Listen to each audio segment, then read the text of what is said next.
여러분 안녕하세요. 여러분들은 하루 지나서 혹은 이틀 지나서 수업을 듣는 거지만 저는 2개 연속 찍고 있습니다. 이번 시간은 보호의 원자 모형에 대해서 얘기를 해보도록 할게요. 자, 우리가 원자 모형이 변하는 그 변천사에 대해서 첫 시간에 오프라인 수업에서 얘기를 했었죠.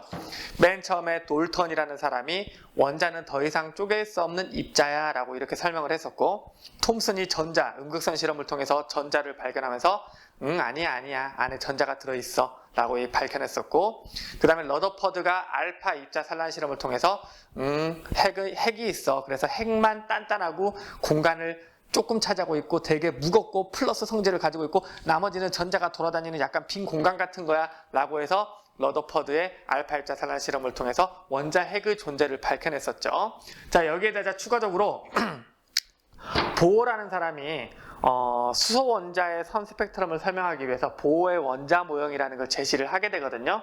그거에 대해서 원리부터 차분하게 해보도록 할게요. 자, 그런데 이제 수업에 앞서서 미리 딱 잘라서 말씀을 드린다면, 이 보호의 원자 모형은요, 원래 화학에서는요, 무조건 출제 100%짜리 정말 무조건 시험에 나오는 녀석이었어요. 과거형입니다. 이었어요. 그런데 교육과정이 개정이 되면서 그 교육과정에서 성취 기준에서 보호의 원자 모형이 빠졌네요. 빠졌어요. 그리고 실제로 수능특강이라든가 수능특강 같은 수능 연계교재라든가 그리고 모의고사에서 보호의 원자 모형이 싹 자취를 감췄습니다. 선생님, 교육과정에서 빠졌고 싹 자취를 감췄는데 왜 수업을 하시나요? 그렇게 다 빠졌음에도 불구하고 여러분 교과서에 보호의 원자 모형이 나와 있죠. 그렇죠? 그 다음에 여러분들이 이제 수능 연계교재는 아니지만 공부할 때 사용하는 개념 완성 책에도 보호의 원자 모형이 나와 있습니다. 나와 있는 데는 이유가 있겠죠. 왜냐하면 수능에 출제할 생각은 없다 하더라도 얘가 수능에 나오는 그 오비탈이라는 개념을 이해하기 위해서 그 전 단계에서 꼭 필요한 내용이기 때문에 그렇습니다. 여러분들, 우리가 과학자들이 과거에 밝혀냈던 순서대로 하나씩 배우면서 우리가 기존의 과학자들이 긴 시간 동안 알아낸 걸 우리가 짧은 시간 동안 배우는 거거든요. 그런데 중간에 보호의 원자 모형을 완전히 건너뛰고 오비탈을 수업을 하게 되면 여러분들이 다소 더 어려워할 수 있는 부분이 있기 때문에 보호의 원자 모형은 제가 수업을 할 예정이고, 안 할까 고민도 했어요. 근데 할 예정이고, 내신 시험에는 출제를 할 예정입니다. 참고하시길 바라고요. 이 보호의 원자 모형에 대해서 이해하기 위해서 일단 스펙트럼이란 무엇인가를 먼저 알아봐야 되겠어요. 그래서 스펙트럼 이렇게 써놨죠. 스펙트럼을 이제 우리말로는 한자어로는 분광형, 뭐냐면 빛을 나눠 놓은 형태다라고 하는 거예요. 분광형이라고 부르고, 여러분들 과학 탐구 실험 시간에 아마 실험해 본 적 있을 겁니다. 빛을, 여기가 광원, 빛이 나오는 것이죠. 이 빛을 얇은 틈, 얘를 뭐라고 부르냐면 슬릿이라고 부르죠. 슬릿. 자, 이 슬릿에 통과시킨 다음에 슬릿에 통과시킨 이 얇은 빛을 프리즘에 통과시키게 되면 이 프리즘에서 빛이 빨주노초 파남보의 형태로 이렇게 나뉘어지는 걸 본 적이 있을 거예요. 그때 바로 이 빛이 빨주노초 파남보로 나뉘어진 바로 이 부분 있죠. 바로 이 부분을 우리는 뭐라고 부르냐면 스펙트럼이라고 불러요. 스펙트럼. 프리즘 등의 분광기를 통해서 그 빛이 파장에 따라서, 파장이 달라지면 빛의 색깔이 달라지거든요. 그래서 파장, 색에 따라서 빛을 분리해가지고 본 것, 이걸 우리가 스펙트럼이라고 부릅니다. 그러니까 우리가 이 프리즘 실험에서 봤던 그 무지개를 우리는 스펙트럼이라고 부르는 거예요. 자, 그런데 이 스펙트럼이 종류가 여러 가지가 있습니다. 이 부분은 제가 그림을 그리기 좀 힘들어서 영상 편집에서 그림을 여기다 탁 띄우면서 보도록 할게요. 일단 첫 번째 어떤 스펙트럼이 있냐면 연속 스펙트럼이라는 게 있습니다. 짠! 자, 보이시죠? 연속 스펙트럼. 연속 스펙트럼이라는 건 뭐냐면 주로 이제 연속 스펙트럼은 햇빛을 분광기에 통과시켰을 때 연속 스펙트럼이 나와요. 그래서 걔를 통과시키게 되면 그 스펙트럼이 여기 보시는 것처럼 어떻게 나오냐면 빨주노초 파남보의 색깔이 그라데이션을 쫙 만들면서 하나도 끊어지지 않고 쭉 이어지는 스펙트럼이 나오게 돼요. 그러니까 이름 그대로 뭐가 되는 겁니까? 연속 스펙트럼이 되는 거죠. 자, 그런데 연속 스펙트럼 말고 이런 경우도 있어요. 한번 볼까요? 짠!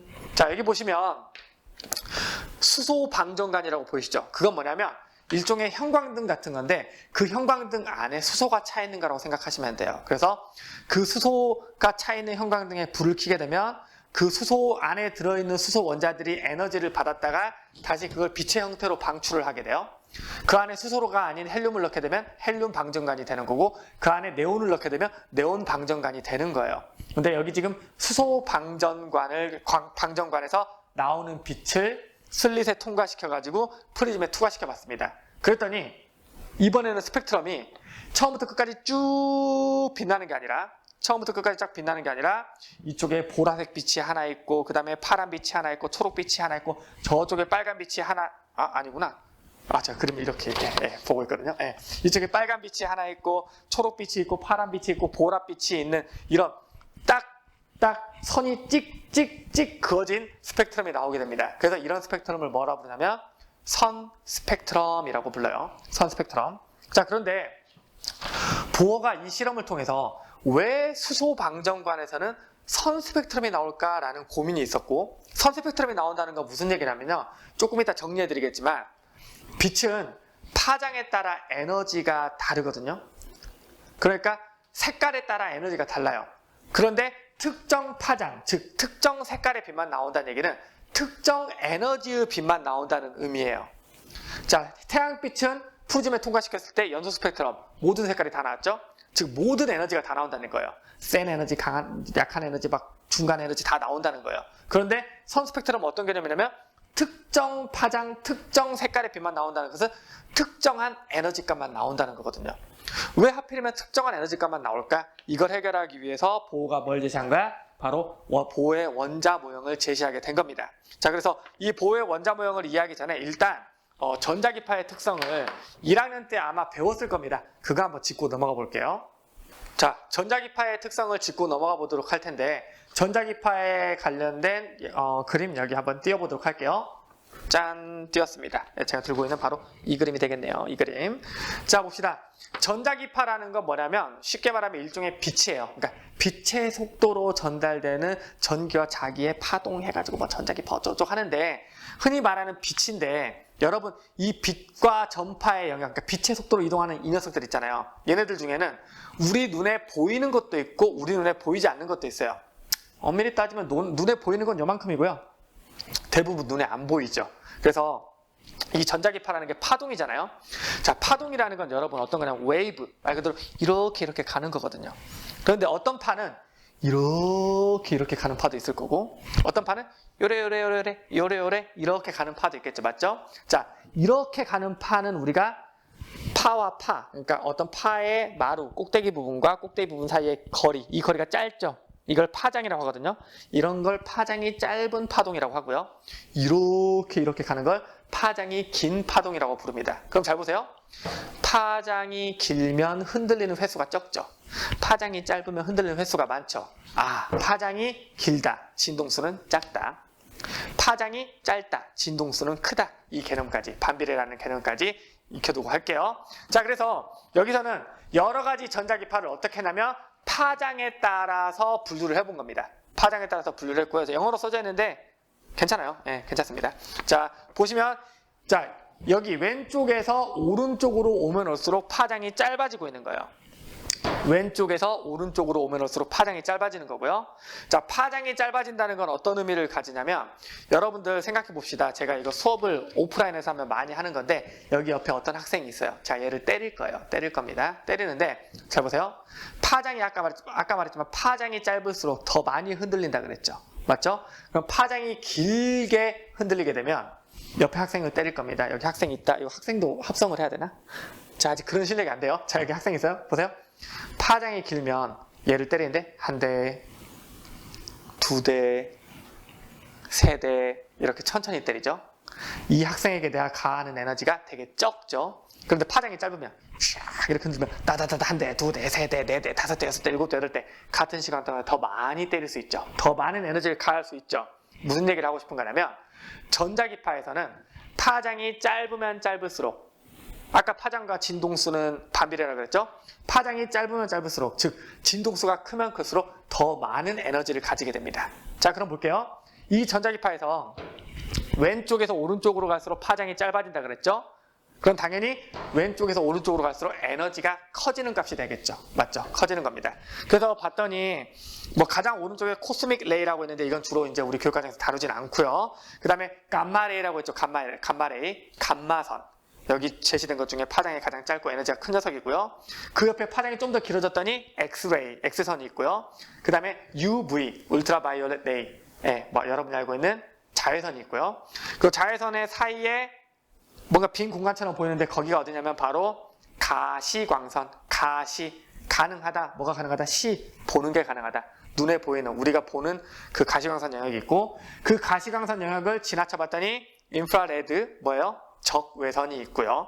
그 안쪽으로 가봤더니 마이크로웨이브 전자기파가 있고요. 그 다음에 라디오 웨이브, 이런 전자기파가 있습니다. 그래서 우리가 흔히 마이크로웨이브파, 전파 이렇게 표현을 합니다. 그래서 파장이 긴 순서대로 보면 전파, 마이크로웨이브, 그 다음에 적외선, 가시광선, 자외선, X선, 감마선 순으로 되어 있어요. 그럼 파장이 이쪽 갈수록 길어지니까 전파는 에너지가 약한 거죠. 잘 생각해 보세요. 누가 옆에서 라디오를 들어요. 그럼 전파가 막 지나가고 있겠지. 그 전파 맞는다고 제가 어떻게 건강이 막 이상해집니까? 막 죽어요, 막. 전파 먹고 죽어요. 이렇지 않죠. 전파가 가지고 있는 에너지는 상당히 작거든요. 그런데 누군가가 옆에서 핵폭탄을 터뜨려서 X선, 감마선 막 이런 데를 막 나한테 쏴줘요. 그럼 저 어떻게 되겠어요? 뭔가 큰 문제가 생기겠죠. 맞죠? 뭔가 DNA도 막 문제가 생기고 여러 가지 문제가 생길 겁니다. 그래서 파장이 짧을수록 에너지가 더 강하다라는 거 기억해 두시고요. 그 다음에 그 가시광선 영역을 위로 확대시켜 놨잖아요. 봤더니 파장이 긴 쪽에 무슨 색깔이 있어요? 빨간색 쪽이 있죠. 파장이 750 나노미터라고 되어 있네요. 파장이 짧은 쪽에 뭐가 있습니까? 380 나노미터 쪽에 보라색이 있죠. 그래서 가시광선 영역에서는 빨간색 쪽이 파장이 긴 쪽이다. 보라색 쪽으로 갈수록 파장이 짧은 쪽이다 라는 거 기억해 두시면 됩니다. 그래서 여러분들 아시다시피 빨간색, 적색의 바깥쪽, 왼쪽에 있는 애를 적외선이라고 부르는 거고요. 보라색, 자색의 바깥쪽에 있는 애를 자외선이라고 부르는 거다라는 것까지 이 그림을 통해서 기억해 두시기 바랍니다. 자, 에너지의 크기는 이제 봅시다. 눈에 보이는 거 기준해 볼게요. 빨간색이 에너지가 커요? 파란색이 에너지가 커요? 빨간색보다 파란색이 진동수가 크고 파장은 짧고 에너지는 크다라는 걸 꼭 기억해 두시기 바랍니다. 그럼 다시 수소선 스펙트럼으로 가보도록 할게요. 수소선 스펙트럼 까먹었을 수도 있으니까 또 띄워봅시다. 짠! 자, 수소선 스펙트럼은요. 특정 색깔의 빛만 나와요. 그 얘기 무슨 얘기냐면 특정 에너지값만 방출된다는 걸 의미를 해요. 특정 에너지값만. 자, 특정 에너지값만 방출이 된다는 건데 특정 에너지가 방출되는 이유, 그러니까 에너지가 일단 방출되는 이유를 먼저 좀 설명을 할 필요가 있는 것 같아요. 여기 밑에다가 그림을 한번 그려보도록 하겠습니다. 여러분들 그 중력과 위치 에너지 알고 계시죠? 자, 중력이라는 거 뭐냐면 여기에 지구가 있어. 자, 지구 이렇게 그려볼까? 지구가 있어요. 질량을 가지고 있는 물체가 있죠. 그리고 여기 또 질량을 가지고 있는 물체가 있어요. 근데 질량을 가지고 있는 물체끼리는 서로 끌어당기는 힘이 생기죠. 만유 인력이라고 하죠. 자, 그렇기 때문에 얘를 갖다가 지구에 있는 물체를 이렇게 들어올리게 되면 얘는 놔두면 어떻게 돼요? 떨어질 거라는 거 알고 있죠. 놔두면 떨어질 거야. 놔두면 떨어질 거야. 즉, 이 위에 올라간 애는 놔두면 떨어질 거라는 어떤 에너지를, 운동 에너지를 가질 게 뻔하죠. 그래서 우리는 이렇게 높은 데 올려놓은 에너지가 무슨 에너지를 높은 데 올려놓은 물체가 무슨 에너지를 가지고 있다고 표현합니까? 위치 에너지, 포텐셜 에너지를 가지고 있다고 표현을 하죠. 맞죠? 서로 끌어당기는 물체가 있는데 그 물체를 떼어놓은 만큼 떼어내려면 그만큼 에너지를 써야 되죠. 즉 여기에다 에너지를 넣어줘야 되는 거야. 그리고 다시 얘가 떨어질 때는 그 에너지를 방출하죠. 자, 서로 끌어당기는 애가 있습니다. 얘를 갖다가 떼려면 내가 에너지를 가해줘야 되겠죠. 그럼 그만큼 얘가 에너지를 흡수하겠죠. 다시 얘를 놓아서 떨어질 때는 다시 에너지를 밖으로 방출하죠. 위치 에너지가 운동 에너지로 바뀌는 것처럼. 그럼 핵과 전자도 마찬가지라는 거예요. 무슨 소리냐면 여기에 제가 핵이 있어요. 핵이 있습니다. 그리고 전자가 핵 주위를 돌고 있어요. 이렇게 돌고 있다고 합시다. 이렇게 돌고 있는데 이 전자를 갖다가 제가 이쪽으로 올리려고 해요. 자, 핵과 전자는 서로 끌어당기는 사이죠. 아까 지구와 물체처럼. 근데 얘를 들어 올려야 돼, 위로. 그러면 어떻게 해야 될까? 에너지를 가해줘야 되겠죠. 이런 경우에는 에너지를 가해줘야 돼요. 그래서 밖에서 에너지를 흡수해야 됩니다. 에너지를 흡수하면 이런 일이 생겨요. 자, 그럼 반대로 어떻게 될까? 여기 위에 있는 전자가 이쪽으로 떨어질 때는 어떻게 될까요?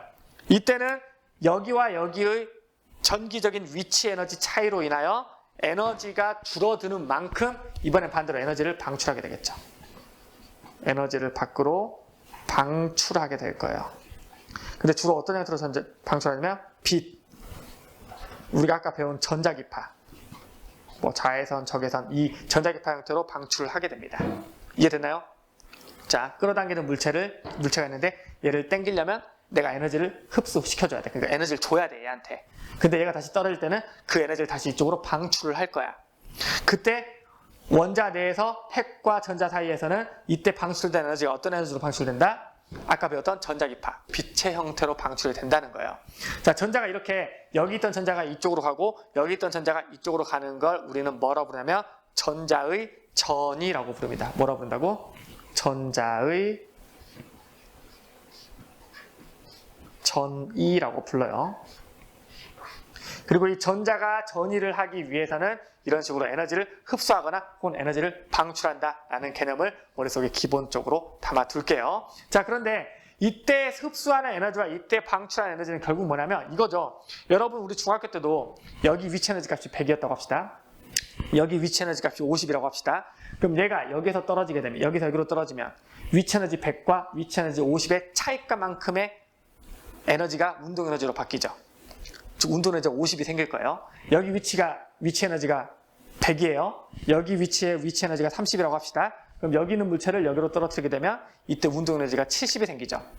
얘의 에너지와 얘의 에너지의 차이값만큼 방출하는 거예요. 얘도 마찬가지로 여기서의 에너지 값과 여기서의 에너지 값의 차이값만큼 방출을 한다는 거. 그걸 머릿속에 담아두고 이제 이어서 계속 보도록 할게요. 자, 전자가 전이할 때 전자가 이렇게 핵으로부터 멀어질 때는 에너지를 흡수한다라 그랬고 핵에 가까워질 때는 에너지를 방출한다 그랬어요.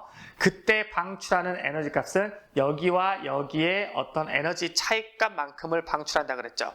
근데 수소 원자의 선 스펙트럼을 보면 아까 뭐 특정 에너지 값만 방출이 됐잖아요. 특정 에너지 값만 방출됐다는 얘기는 무슨 얘기냐면 결국 이 에너지 차이값만큼 방출하는 건데 특정 에너지만 방출된다? 즉 에너지의 차이값, 이 갭이라는 게 특별한 값만 존재한다는 거죠. 맞죠? 자, 잘 보세요. 우리가 봤던 수소선 스펙트럼 다시 한번 떼볼게요. 수소선 스펙트럼이 있어요. 근데 이 수소선 스펙트럼에서 여기에 예를 들어 빨간색이 있다 라고 치면 이 빨간색에 해당되는 에너지 값이 있는 거예요. 근데 이 에너지 값만 나오니까 이 빨간색이 선이 나오는 거고 저기에 초록색 선이 있다. 그러면 초록색 선에 해당되는 에너지가 나오니까 그 선만 나오는 거예요. 그러니까 특정 에너지 값만 나오는 거예요. 근데 아까 얘기한 것처럼 그림 치우고 자, 아까 얘기한 것처럼 그때 나오는 에너지 값은 여기와 여기의 에너지 차이값만큼 나오는 거라 그랬잖아요. 근데 그 에너지 값이 특정 값으로 정해져 있다는 얘기는 여기와 여기의 에너지 차이 값이 특정 값으로 정해져 있다는 얘기죠. 그럼 결국 여기와 여기의 간격이라는 게 존재한다는 거고 그 간격의 사이에 이상한 애가 끼어 들어갈 수는 없다는 걸 얘기하는 거예요. 자, 차이값만큼 방출한다. 봐, 보세요. 전자가 여기에서 여기로 떨어질 때 100이라는 에너지를 방출한다고 칩시다. 근데 전자가 여기에 있을 수도 있다면 90이라는 에너지도 방출할 수 있고 여기에 있을 수도 있다면 80이라는 에너지도 방출할 수 있겠죠. 그런데 아무리 봐도 100이라는 에너지만 방출한다는 얘기는 무슨 얘기야? 전자가 여기와 여기에만 존재할 수 있고 이 공간에는 전자가 존재할 수 없기 때문에 이 차이값만큼만 에너지를 방출하는 거겠죠. 자, 봅시다. 수소 원자의 선 스펙트럼을 봤더니 특정 에너지만 방출해. 특정 에너지만 방출한다는 얘기는 결국 전자들이 있을 수 있는 그 구역이 아무데나 있을 수 있는 게 아니라 특정한 곳에만 있을 수 있기 때문에 이 차이값이 특정 값으로 정해지게 되고 그러니까 특정한 에너지를 가진 특정한 파장의 특정한 색깔 빛이 나오는 거야. 이게 바로 보어의 원자 모형이에요. 그래서 보어는 이렇게 설명을 합니다. 수소 원자의 선 스펙트럼을 설명을 어떻게 하냐면 전자는 전자 껍질을 따라 원운동을 한다라고 합니다. 지금 여기 그림을 그려놨죠? 핵이 있어요. 핵이 있고요. 핵이 있고 그 다음에 여기 이제 전자들이 돌아다닐 수 있는 공간이 있어요.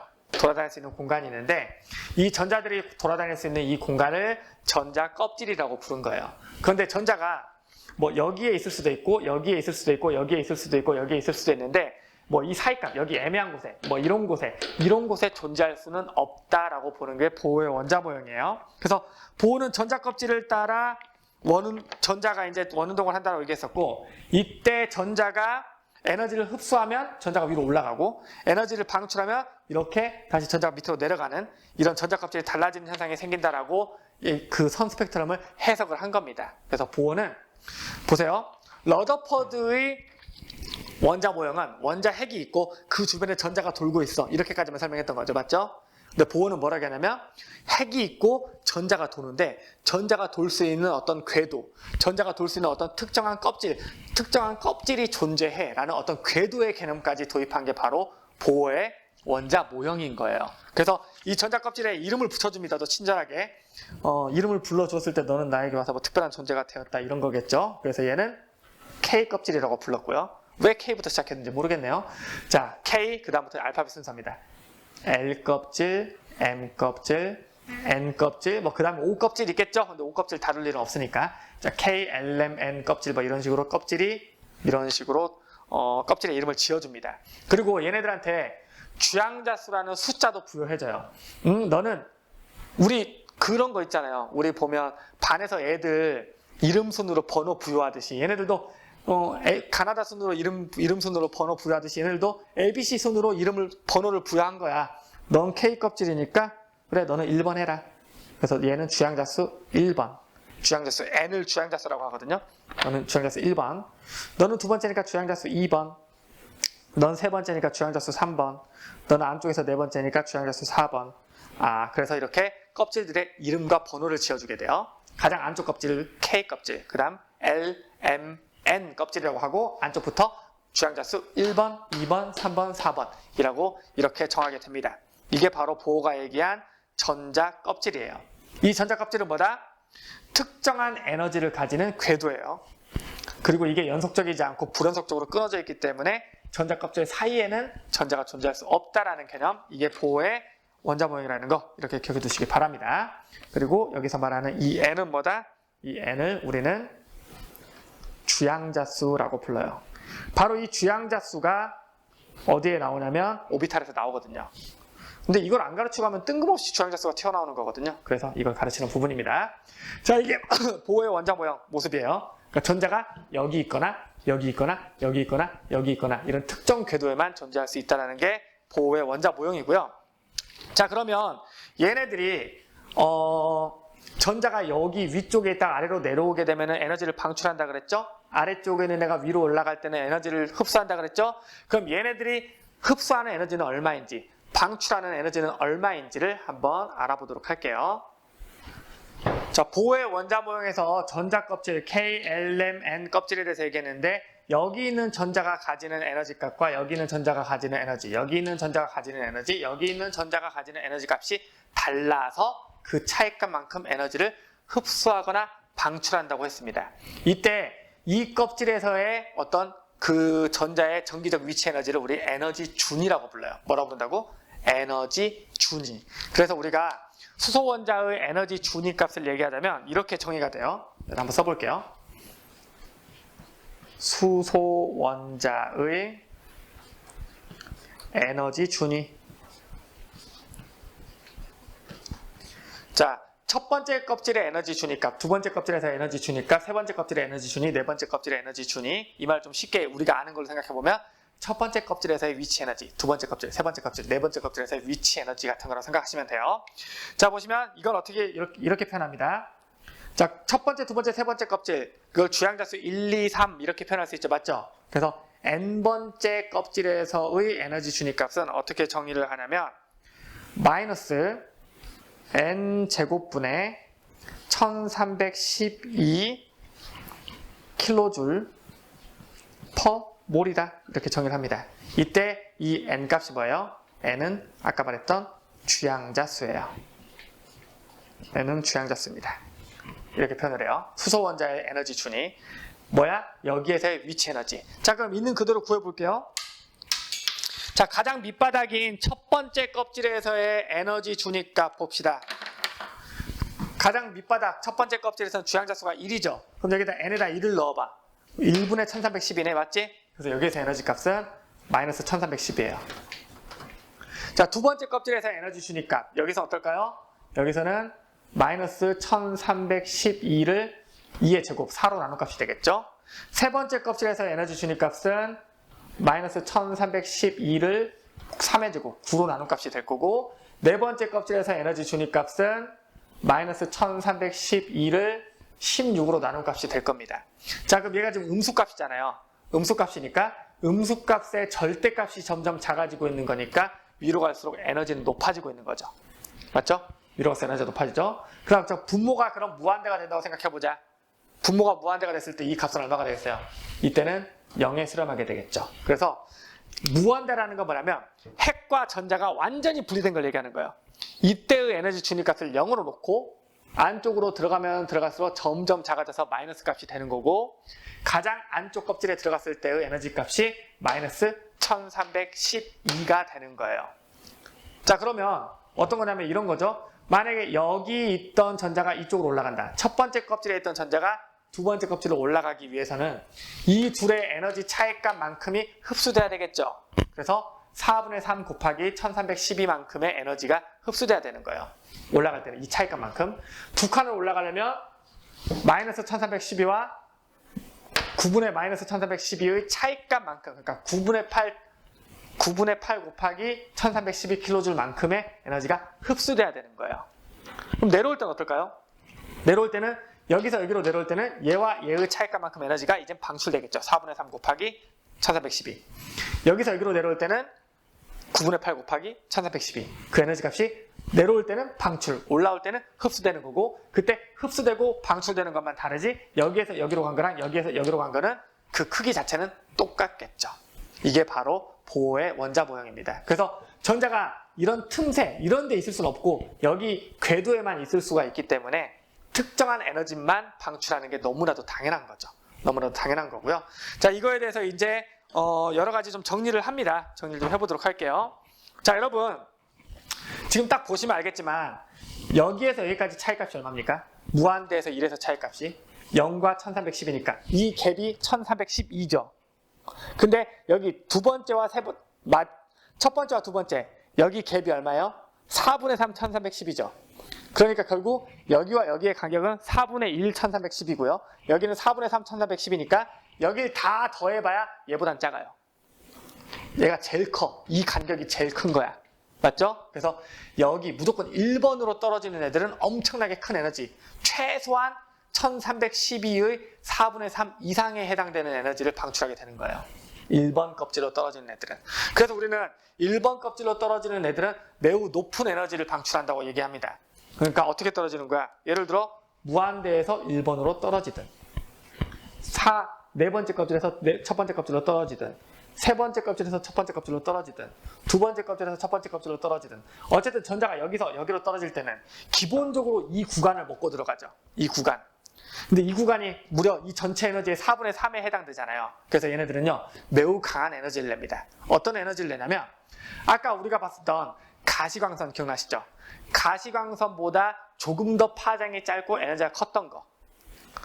태양으로부터도 오죠? 조금 더 에너지가 크고 파장이 짧고 투과력이 좋아서 내 몸으로 뚫고 들어가서 내 몸의 멜라닌 색소를 검게 만들어가지고 내 살이 타게 만들고 화상 입게 만드는 바로 그 녀석. 네, 맞아요. UV, 울트라바이올렛, 자외선이 나오게 되는 거예요. 그래서 여기 어쨌든 1번 껍질로 도달하는 애들 같은 경우에는 얘네들은 무조건 자외선이라는 강한 전자기파를 낼 수밖에 없다는 거예요. 그렇기 때문에 얘네들을 하나의 그룹으로 묶어줍니다. 그래서 이 하나의 그룹을 뭐라고 부르냐면 라이먼 계열이라고 이름을 붙이게 돼요. 라이먼 계열이라고 이름을 붙이게 됩니다. 그리고 이 라이먼 계열에서는 뭐가 나온다? 아까 말한 UV, 자외선이 나오게 돼요. 자외선. 자, 그 다음에 보시면 이제 도착지가 두 번째 껍질인 경우가 있겠죠. 뭐냐면 무한대에서 두 번째 껍질로 떨어지든, 4에서 두 번째 껍질로 떨어지든, 물론 5도 있어요. 생략한 거예요, 다. 그 다음에 3에서 두 번째 껍질로 떨어지든. 어쨌든 두 번째 껍질에 도달하는 녀석들은 바로 이 간격에 해당되는 에너지를 무조건 포함하고 있죠. 그렇기 때문에 얘 같은 경우에는 얘 다음으로 에너지가 큰 녀석들이 돼요. 왜냐면은 밑에 있는 거 하나의 간격이 위에 있는 거 나머지 간격 다 더한 것보다 무조건 크거든요. 제곱의 반비례하기 때문에. 그래서 여기 한 칸이 여기보다 무조건 크기 때문에 얘를 포함하고 있다면 이 위쪽에서 아무리 왔다 갔다 해봐야 이 에너지보다 클 수는 없어요. 그래서 여기 이 구간을 우리는 또 비슷한 성질을 가지기 때문에 하나의 계열로 묶습니다. 우리는 여기를 뭐라고 부르냐면 발머 계열이라고 불러요. 발머 계열. 발머 계열이라고 부르고, 이 발머 계열에서는 모두 그런 건 아니고 주로 우리 눈에 보이는 바로 가시광선 영역이 나오게 돼요. 그러니까 아까 우리가 봤던 그 수소선 스펙트럼에서 빨강색, 초록색, 파란색, 보라색 나왔죠? 우리 눈에 보였죠? 바로 얘네들을 본 겁니다. 얘네들을 본 거예요. 우리 눈에 보이는 부분을 본 겁니다. 자, 그 다음에 이번에는 뭐 무한대에서 3으로 떨어지든 5에서 3으로 떨어지든 4에서 3으로 떨어지든 어쨌든 3, 세 번째 껍질로 떨어지는 케이스가 있겠죠? 이 경우에는 여기 가시광선 영역보다 조금 더 작은 에너지를 방출할 거예요. 맞죠? 그러면 자외선보다 작은 에너지가 가시광선이었고, 가시광선보다 좀 더 작은 에너지는 뭐였어요? 빨간색의 바깥쪽, 적외선 쪽이었죠. 그래서 여기선 적외선이 방출되는데 여기를 우리가 무슨 계열이라고 부르냐면 파셴 계열이라고 부르고요. 이때 나오는 빛은 적외선 계열의 빛이 나온다. 전자기파가 나온다. 라는 거 이렇게 알아두시면 좋을 것 같습니다. 그래서 이 부분 같은 경우에는 실제로 그러니까 이해를 하시되 문제풀이랑 에너지 준위까지 고민하실 필요는 없어요. 사실 예전에는 문제를 풀고 에너지 준위값을 계산하고 이때 올라가는 값과 내려가는 값, 그때 에너지 차이값 막 계산하고 했거든요. 요즘에 시험에 잘 안 나오기 때문에 내신을 할 때는 좀 신경 쓰실 필요가 있고 수능 공부할 때는 크게 신경 쓰실 필요는 없을 것 같습니다. 그래서 이 부분은 기억해 두시고 내신 문제는 제가 오프라인 시간 때 어떤 식으로 푸는 건지 설명해 드릴 수 있도록 할게요. 자, 그래서 이제 보호의 원자 모형에 대해서 얼추 끝났어요. 스펙트럼에 대해 설명했고, 선 스펙트럼, 연속 스펙트럼 설명했고, 수소의 선 스펙트럼이 이렇게 생겼는데 그렇게 될 수밖에 없는 이유들, 전자 껍질의 존재에 대해서 설명을 했고, 그 전자 껍질에서 전자가 전이할 때 올라갈 때 에너지를 흡수한다, 내려올 때 에너지를 방출한다. 그런데 얘네들이 방출한 에너지가 큰 라이먼 계열이라는 게 있었고, 중간쯤 되는 발머 계열이라는 게 있었고, 방출한 에너지가 작은 이렇게 파센 계열이라는 게 있었다라는 이런 부분들을 얘기를 했었습니다. 그래서 이 부분에 대해서 이제 수업을 일단 마치고요. 바닥 상태와 들뜬 상태라는 개념을 좀 얘기해 보도록 할게요. 간단하게 설명할게요. 바닥 상태라는 건 뭐냐면, 여러분 지금 바닥 상태, 그라운드 스테이트 뭐냐면 전자가 여기 있을 때랑 여기 있을 때랑, 우리가 화학에서는 기본적으로 에너지가 높으면 불안정하다고 얘기하고요. 에너지가 낮을수록 안정하다고 표현하거든요. 근데 전자가 위로 올라가게 되면 에너지를 흡수한 만큼 에너지가 높아졌죠. 되게 불안정하죠. 그런데 전자가 바닥으로 내려가게 되면, 가장 아래쪽으로 내려가게 되면 에너지가 가장 낮은 상태, 안정한 상태가 되죠. 그래서 우리는 전자가 에너지가 가장 낮은 상태에 존재하는 거, 그러니까 전자가 가장 안쪽부터 차곡차곡 쌓아져 있는 경우를 우리는 뭐라고 부르냐면 바닥 상태라고 부릅니다. 전자가 안쪽부터 차곡차곡 쌓여서 현재 이 원자가 가장 안정한 상태야라고 하는 걸 바닥 상태라고 부르고요. 전자가 한 개라도 위로 좀 올라가서 밑에를 다 채우지 않고 위로 올라가서 조금이나마 에너지가 높아서 조금이나마 불안정한 모든 애들을 우리는 뭐라고 부르냐면 들뜬 상태라고 불러요. 들뜬 상태.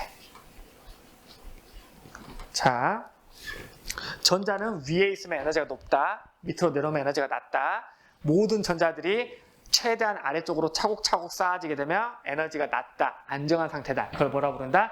바닥 상태라고 부르고요. 그 중에 하나라도 원래 있어야 할 자리가 아닌 조금 더 높은 곳에 위치하고 있다면 그만큼 에너지가 높아지고 불안정한 상태다. 그걸 뭐라고 부른다? 들뜬 상태라고 부른다. 이것까지 기억해 두시면 되겠습니다.